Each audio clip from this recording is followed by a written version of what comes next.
Friends, ఈ వీడియోలో మన బెంగళూరు విజయవాడ హైవేలో అలానే నేషనల్ హైవే 16 లో ఒక ప్లేస్ లో ఫ్లైఓవర్ కన్స్ట్రక్ట్ చేస్తున్నారు ట్రాఫిక్ ని తగ్గించడానికి. దాని గురించి ఈ వీడియోలో తెలుసుకోబోతున్నాం. Hello friends, welcome back to our channel.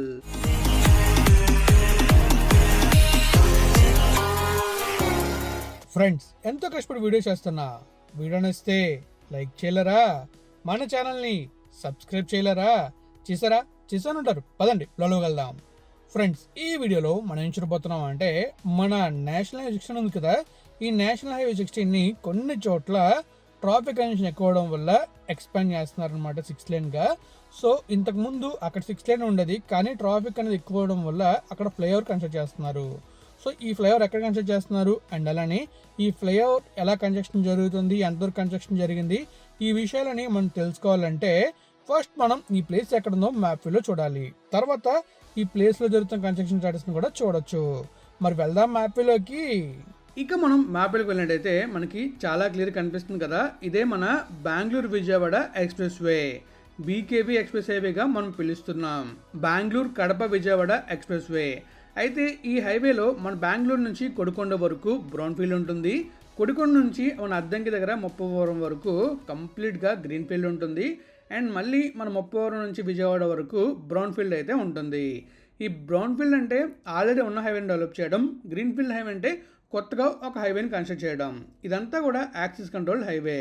So మనకి చూస్తున్నాం కదా, మన ముప్పవరం నుంచి ఎగ్జాక్ట్గా విజయవాడ వెళ్ళే హైవేలోని చిల్కలూరుపేట దగ్గర ఒక బైపాస్ని ఆల్రెడీ ఫినిష్ చేశారు. అండ్ కంప్లీట్గా ఈ బైపాస్ కూడా ఓపెన్ అయింది. అండ్ వెహికల్స్ అన్నీ కూడా వెళ్తున్నాయి. అండ్ అలానే ఈ మధ్యలో మార్టూర్ అనే ఒక ఊరైతే ఉంది. ఇదిగోండి మీకు ఊరు కనిపిస్తుంది కదా, ఈ ఊరు దగ్గర కూడా మనకి ఒక ఫ్లైఓవర్ అనేది కన్స్ట్రక్ట్ చేస్తున్నారు ఈ హైవేలో భాగంగా. సో ఇది మన NH16లో ఫ్లైఓవర్ వస్తుందన్నమాట. సో ఇది మనకి బెంగళూరు విజయవాడ హైవేలో కూడా కనెక్ట్ అవుతుంది కాబట్టి ఇది రెండింటికి కూడా ఉపయోగపడుతుంది. మన national highway Chennai Kolkata highway ఉంది కదా, నేషనల్ హైవే 16, ఆ హైవేకి అండ్ అలానే మన బెంగళూరు విజయవాడ హైవేకి, ఈ రెండు హైవేలకి ఇది ఉపయోగపడుతుంది. సో మార్టూర్ అనే ఊరు దగ్గర ఈ హైవే అనేది కన్స్ట్రక్ట్ చేస్తున్నారు. ఇక్కడ మనం చూసుకోవచ్చు NHA రెస్ట్ ఏరియా అయితే ఉందన్నమాట. ఈ రెస్ట్ ఏరియా దగ్గరలోని ఈ ఫ్లైఓవర్ అనేది స్టార్ట్ అవుతుంది. అక్కడ నుంచి కొంచెం ముందు వరకు ఈ ఫ్లైఓవర్ కన్స్ట్రక్షన్ జరుగుతుంది. సో ఇప్పుడు మనమైతే కంప్లీట్గా ఈ విజువల్స్లో ఈ ఫ్లైఓవర్ కన్స్ట్రక్షన్ ఎలా జరుగుతుంది అండ్ అలానే ఈ ఫ్లైఓవర్ వల్ల వచ్చే లాభాలేంటి, ఈ విషయాలన్నీ కూడా మనమైతే విజువల్స్లో చూస్తూ ఇంకొన్ని విషయాలు ఈ ఫ్లైఓవర్ గురించి తెలుసుకుంటాం, కన్స్ట్రక్షన్ స్టాటస్ని చూస్తాం.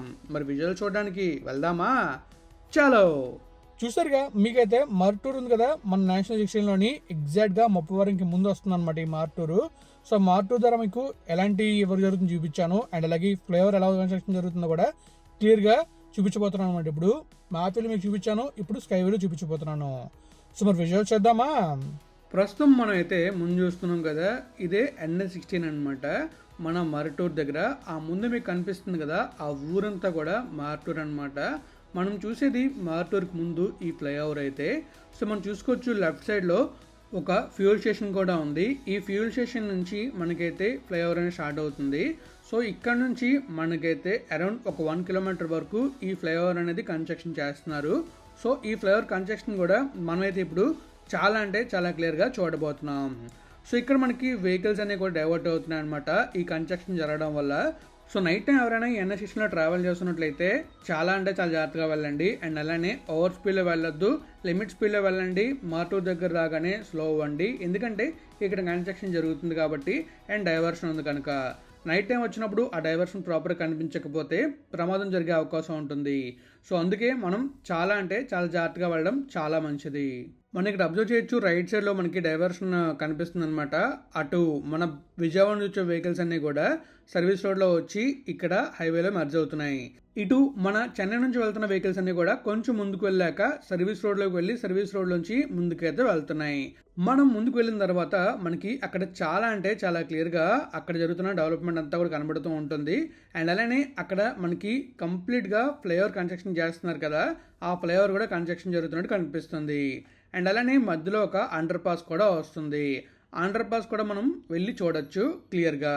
మనం చూస్తున్నాం కదా, మనకైతే చాలా క్లియర్గా ఈ కిందన వర్క్ జరుగుతున్నట్టు కనబడుతుంది అనమాట. ఇదంతా కూడా మనకి ఫ్లైఓవర్స్తో ఫిల్ చేసి కంప్లీట్గా ర్యాంప్ వర్క్ అనేది ఫినిష్ చేస్తారు.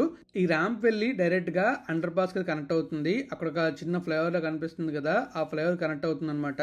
సో ఆ ఫ్లైఓవర్ కనెక్ట్ అయిన తర్వాత అటు ఇటు కనెక్ట్ అయిన తర్వాత కంప్లీట్గా ఈ ఫ్లైఓవర్ అనేది ఓపెన్ చేస్తారు.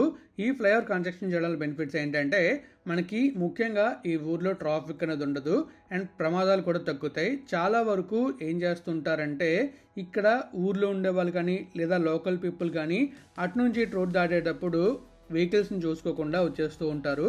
ఇది 6 లేన్ హైవే అవడం వల్ల చాలా వెహికల్స్ అన్నీ కూడా ఓవర్ స్పీడ్లో వస్తూ ఉంటాయి. స్పీడ్ లిమిట్ 80 అయినా కూడా చాలామంది 140, 150, 160, 180, 200లో వెళ్ళే వాళ్ళు కూడా ఉంటారు. సో అలా వెళ్ళేటప్పుడే చాలా వరకు ప్రమాదాలు జరుగుతూ ఉంటాయి. సో అలానే చాలా ప్రమాదాలు జరిగే ఉంటాయి. సో అందుకే అలాంటి ప్రమాదాలు జరగకుండా ఉండడానికి ఇలాంటి ఫ్లైఓవర్లను కన్స్ట్రక్ట్ చేస్తున్నారు. సో ఒకవేళ ఓవర్ స్పీడ్లో వచ్చినా ఏమీ అడ్డంగా రాకుండా ఉంటే అప్పుడు ప్రమాదం జరిగే అవకాశం అనేది ఉండదు. చాలా వరకు మనం NH16లో కానీ ఏదైనా హైవేలో వెళ్తున్నప్పుడు మనం అబ్జర్వ్ చేస్తూ ఉంటాం. మనకి మధ్యలో డివైడర్ ఉంటుంది కదా, అక్కడ మీడియం లేకపోయినా కూడా చాలామంది చిన్న మీడియంలు ఏర్పాటు చేసుకొని అక్కడ మొత్తం దానిపై నుంచి రాళ్ళు ఏదో ఎక్కించేసి మొత్తానికి ఎక్కించి అలా వచ్చేస్తూ ఉంటారు. అలా రావటం వల్ల ప్రమాదాలు అనేవి చాలా వరకు జరుగుతున్నాయి.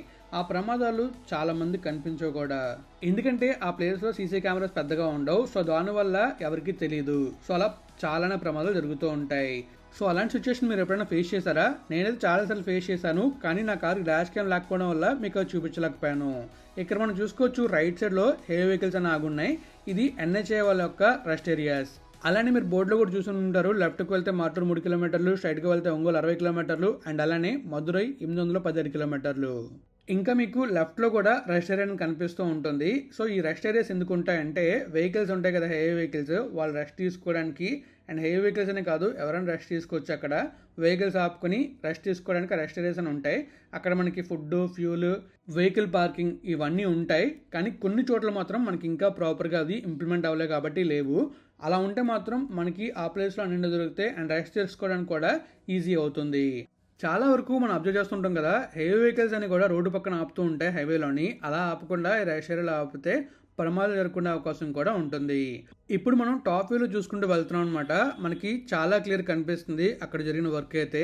అండ్ అలానే మనం చూసాం కదా, ఇక్కడైతే ఒక వైపు కంప్లీట్గా ఫ్లోర్ వర్క్ అనేది అయింది అండ్ రైట్ సైడ్లో గడ్డర్స్ కనెక్ట్ చేశారు, పైన స్లాబ్ వర్క్ అనేది అవ్వాలి. సో ఇంకా మనం చూస్తున్నాం చాలా క్లియర్గా ఇక్కడ కూడా వర్క్ అనేది జరుగుతుంది అనమాట. సో చాలా క్లియర్గా మనకి అక్కడ జరిగిన వర్క్ అండ్ జరుగుతున్న వర్క్ కూడా కనిపిస్తుంది.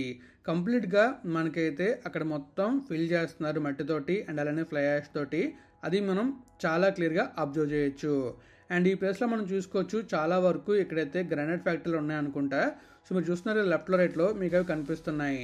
అండ్ రైట్ సైడ్లో మనకైతే ఒక ఫ్యూల్ స్టేషన్ అయితే ఉంది. అండ్ అలా కొంచెం ముందుకు వెళ్ళిన తర్వాత లెఫ్ట్లో కూడా ఇంకొక ఫ్యూల్ స్టేషన్ అయితే ఉంది.